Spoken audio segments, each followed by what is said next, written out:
అందరికీ నమస్తే. నేను మీ భార్గవి. వెల్కమ్ బ్యాక్ టు అమ్మ చేతి వంట. ఈరోజు వీడియోలో స్పెషల్ ఎగ్ మసాలా కర్రీని ధాబా స్టైల్లో ఎలా చేసుకోవచ్చో చూపిస్తున్నాను. ఇది పెప్పర్ ఎగ్ మసాలా కర్రీ అనమాట. ఇంట్లో ఎగ్స్తో కనుక ఈ కర్రీ చేస్తే గిన్నె ఖచ్చితంగా ఓడ్చాల్సిందే. అంత టేస్టీగా ఉంటుంది. మీకు టెక్స్చర్ చూస్తేనే అర్థమైపోయి ఉండొచ్చు. బిర్యానీ, చపాతీ, పుల్కా, రైస్ ఇలా అది ఇది కాదండి, ఎందులోకైనా ఈ ఎగ్ మసాలా కర్రీని హ్యాపీగా సర్వ్ చేసుకోవచ్చు. ఎక్కువ గరం మసాలాలు వాడకుండా ట్రెడిషనల్ స్పైసెస్నే ఇండ్యూస్ చేస్తూ స్పైసీగా టేస్టీగా ఈ ఎగ్ మసాలా కర్రీని చేసుకోవచ్చు. ఈ ఎగ్ మసాలా కర్రీతో పాటుగా ఎగ్స్ని పర్ఫెక్ట్గా ఎలా బాయిల్ చేసుకోవాలో కూడా టిప్స్ మీతో షేర్ చేస్తున్నాను. ఇంతవరకు ఎవ్వరూ మీకు ఈ టిప్స్ చెప్పుండరు. ఎగ్స్ బాయిల్ చేసినప్పుడు గుడ్డు పైన ఉండే పెంకు రాకపోతే చాలా విసుగొచ్చేస్తుంది కదా. మీలో ఎంతమంది ఈ ఫ్రస్ట్రేషన్ ఫేస్ చేస్తున్నారు? ఆ ఫ్రస్ట్రేషన్కి ఇప్పుడు ఫుల్ స్టాప్ పెట్టేయచ్చు. చిన్న టెక్నిక్ ఉంటుందండి. ఈ టెక్నిక్ మీరు ఫాలో అయితే అన్ని ఎగ్స్కి కూడా చక్కగా షెల్ అనేది సపరేట్ అయిపోతుంది ఈజీగా. ఇంకా అస్సలు వెయిట్ చేయొద్దు. రెసిపీ ఎలాగో త్వరగా చూసేద్దాం. వీడియో చూసాక ఇంట్లో వెంటనే ట్రై చేసేయండి. ఫస్ట్ మనం ఎగ్స్ని బాయిల్ చేసుకుని పెట్టుకోవాలి. మనం బాయిల్ చేసే ఎగ్స్ అనేవి రూమ్ టెంపరేచర్లో ఉండాలి. డైరెక్ట్ ఫ్రిడ్జ్ నుంచి బయటకు తీసి ఇమ్మీడియట్గా బాయిల్ చేయకూడదు. ఎగ్స్ బాయిల్ చేయడానికి ఫస్ట్ స్టవ్ మీద గిన్నె పెట్టి అందులోకి నీళ్లు పోసుకోండి.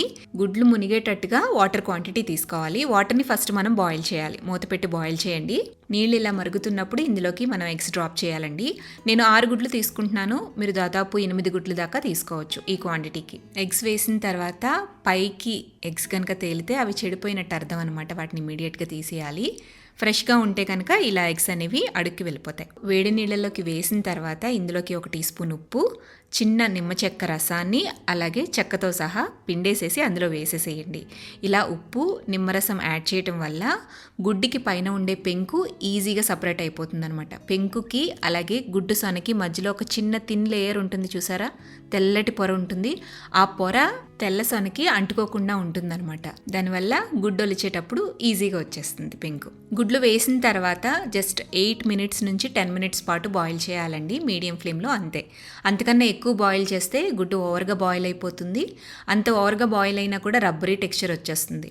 సో 10 నిమిషాల పాటు మీడియం ఫ్లేమ్లో బాయిల్ చేశాక స్టవ్ ఆపేసేసి బాయిల్ చేసిన వాటర్ మొత్తాన్ని కూడా ఉంచేసుకోవాలి. మళ్ళీ తిరిగి ఈ ఎగ్స్లోకి ట్యాప్ వాటర్ని ఫిల్ చేయాలి. అంటే వేడి నీళ్ళలో అలా ఉంచేసేయకుండా చల్ల నీళ్లు పోసుకోవాలన్నమాట.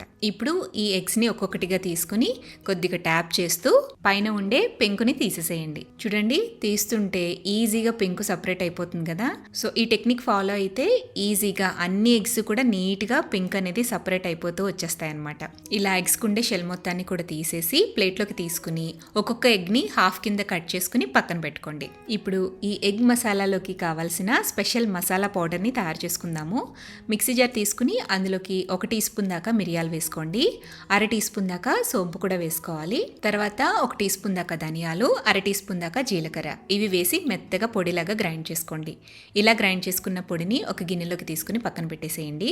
ఇప్పుడు గ్రేవీ కోసం మిక్సీ జార్లో చిన్నవైతే 3, పెద్దవైతే 2 టమాటాలని ఇలా పెద్ద ముక్కలుగా కట్ చేసుకుని వేసుకోండి. అలాగే కారానికి తగ్గట్టు 4 పచ్చిమిరపకాయలని వేసేసేయండి. ఇందులోనే కొద్దిగా పుదీనా ఆకులు, 2 రెమ్మల పుదీనా ఆకులు, 1/2 కప్పు దాకా కొత్తిమీర, 8 నుంచి 10 దాకా జీడిపప్పు పలుకులు, 2 టేబుల్ స్పూన్ల దాకా పెరుగు, కొద్దిగా ఉప్పు, ఇవన్నీ వేసి మెత్తటి పేస్ట్ లాగా గ్రైండ్ చేసుకుని పక్కన పెట్టండి.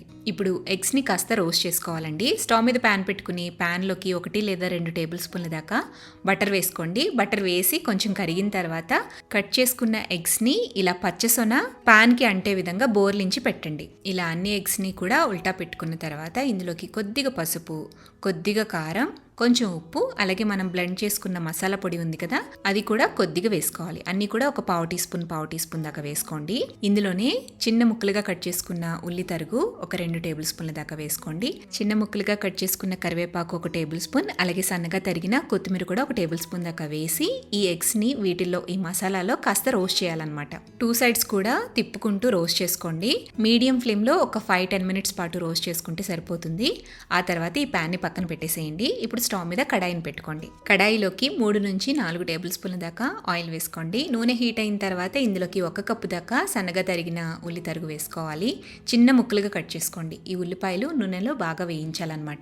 ఉల్లిపాయలు ఎంత వేగితే గ్రేవీ మీకు థిక్నెస్ అంత బాగుంటుంది. ఉల్లిపాయ అనేది గ్రేవీలో అసలు కనిపించకూడదు. అలా కనిపించకుండా ఉండాలి అంటే ఇలా ఫ్రైడ్ ఆనియన్స్ లా ఫ్రై చేసుకోవాలి. ఇలా వేయించుకున్నాక ఇందులోకి 2 టీ స్పూన్ల దాకా అల్లం వెల్లుల్లి పేస్ట్ వేసుకోండి. పచ్చివాసన పోయేలాగా ఫ్రై చేసుకుని మనం గ్రైండ్ చేసుకున్న గ్రేవీ పేస్ట్ మొత్తాన్ని కూడా వేసేసేయాలి. నూనె పైకి తేలేంత వరకు కూడా మంటని మీడియం ఫ్లేమ్లో పెట్టి గరిటెతో కలుపుతూ రోస్ట్ చేయండి. ఇలా గ్రేవీలోంచి నూనె పైకి తేలాలన్నమాట. ఇలా వేయించుకున్నాక ఇందులోకి రుచికి సరిపడినంత ఉప్పు, ఒక పావు టీ స్పూన్ దాకా పసుపు, అర టీ స్పూన్ దాకా గరం మసాలా పౌడర్, అలాగే మనం గ్రైండ్ చేసుకుని పక్కన పెట్టుకున్న మసాలా పౌడర్ మొత్తాన్ని కూడా వేసేసుకోవాలి. ఇవన్నీ వేసిన తర్వాత ఆయిల్లో కొంచెం సేపు ఫ్రై చేయాలి. ఒక హాఫ్ మినిట్ పాటు ఫ్రై చేసుకున్న తర్వాత ఇందులోకి గ్రేవీ కన్సిస్టెన్సీకి తగ్గట్టుగా నీళ్లు వేసుకోండి. నేను 1 కప్పు దాకా వాటర్ని వేస్తున్నాను. నీళ్లు వేసుకున్న తర్వాత ఒక 5 నిమిషాల పాటు మీడియం ఫ్లేమ్లో ఉడికించండి. గ్రేవీ చక్కగా ఉడుకుతుంది, ఆయిల్ ఇలా సపరేట్ అవుతుంది. ఇప్పుడు ఇందులోకి మనం రోస్ట్ చేసుకున్న ఎగ్స్ మొత్తాన్ని కూడా వేసేసేయాలి. వీటితో పాటు ఒక 2 పచ్చిమిరపకాయలని చీల్చుకుని వేసుకోండి. 1 టీ స్పూన్ దాకా కసూరి మెతి వేయండి. అలాగే 2 టేబుల్ స్పూన్ల దాకా సన్నగా తరిగిన కొత్తిమీర వేసేసి 2-3 నిమిషాల పాటు మీడియం ఫ్లేమ్లో ఉడికించండి, సరిపోతుంది. ఎగ్స్ వేసిన తర్వాత ఎక్కువ బాయిల్ చేయాల్సిన పని లేదు. ఇప్పుడు స్టవ్ ఆపేసేసి ఈ కడాయిని పక్కకు దించేసుకోండి. అంతే, ధాబా స్టైల్లో pepper egg masala curry ready అయిపోతుంది. గ్రేవీగా చాలా టేస్టీగా ఉంటుందండి. ఇంట్లో స్పెషల్ అకేషన్స్ అయినా లేదంటే సండే స్పెషల్గా అయినా ఇలా ఎగ్ మసాలా కర్రీని ఇంట్లో తప్పకుండా ట్రై చేయండి. బిర్యానీ చేసుకున్నా, చపాతీ చేసుకున్నా, పుల్కా చేసుకున్నా లేదా రైస్తో అయినా సింపుల్గా ఈ కర్రీని సర్వ్ చేసేసుకోవచ్చు. మరి యమ్మీ అండ్ టేస్టీ ఎగ్ మసాలా కర్రీని మీరు ట్రై చేశాక, టేస్ట్ చేశాక మీ ఫీడ్బ్యాక్ని నాతో షేర్ చేయడం అస్సలు మర్చిపోవద్దు. వీడియో నచ్చితే లైక్ చేయండి, మీ ఫ్రెండ్స్కి, రిలేటివ్స్కి షేర్ చేయండి. మరిన్ని టేస్టీ, సింపుల్, క్విక్ రెసిపీస్ కోసం అమ్మ చేతి వంట ఛానల్ని సబ్స్క్రైబ్ చేయండి.